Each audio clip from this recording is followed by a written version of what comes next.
असतील ना.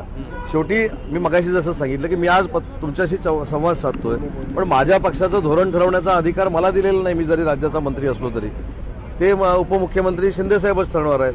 तशाच पद्धतीनं भाजपाचं धोरण ठरवायचं, मुंबई महानगरपालिकेचा महापौर करायचं धोरण हे कृपाशंकर सिंग ठरवणार आहेत असं मला वाटत नाही.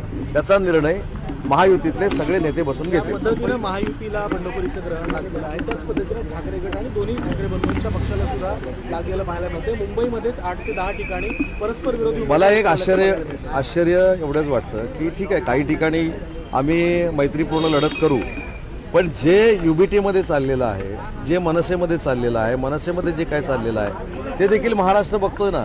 पण कदाचित आम्ही 232च्या फार मोठ्या मताधिक्यानं महाराष्ट्राच्या राजकारणामध्ये आमदार म्हणून काम करत असल्यामुळं तुमचे सगळ्यांचे डोळे आमच्याकडे लागून आहेत. पण कार्यालय फोडली गेली युबीटीची, आणि जे कार्यालय ज्यांनी फोडली त्यांना परत तिकीट देण्यात आलेली आहेत. त्याच्यामुळं काय चाललंय हे तिकडे पण आपण बघितलं पाहिजे.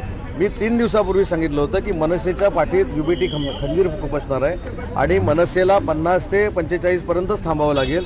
मराठी माणसाच्या जागा आहेत त्या देखील मनसेला मिळालेल्या नाहीत. हे तुम्ही पूर्ण यादी जाहीर झाल्यानंतर तुमच्या लक्षात येईल. बंडखोरी कशी समवणार आहात तुम्ही, कारण बंडखोरी मोठ्या प्रमाणात मुंबईमध्ये मला असं वाटतं की शिवसेनेकडनं कुठेही एखाद दुसरं जर हे सोडलं, कुठेही बंडखोरी झालेली नाही, भाजपामध्ये देखील झालेली नाही. त्या मुंबई महानगरपालिकेवर कुठच्याही परिस्थितीमध्ये महायुतीचाच महापौर बसणार आहे. तुम्ही वारंवार म्हणताय की युती जी आहे ती कुठल्याही महापालिकेमध्ये तुटलेली नाही, परंतु अनेक ठिकाणी शिवसेने. माझं म्हणणं आहे की जिथं युती झाली ते पण बोललं पाहिजे ना आपण. तुम्ही युती जिथं झाली नाही त्याच्यावरच आपण बोलतो. मुंबई महानगरपालिकेमध्ये युती झाली, ठाणे महानगरपालिकेमध्ये युती झाली, कल्याण डोंबिवली महानगरपालिकेमध्ये युती झाली, वसई विरारमध्ये युती झाली, पनवेल महानगरपालिकेमध्ये युती झाली, कोल्हापूर झाली, इचलकरंजी झाली, अशा अनेक ठिकाणी झालेल्या आहेत. त्याच्यामुळे आपण युती झाली ते पण बोलू. धन्यवाद.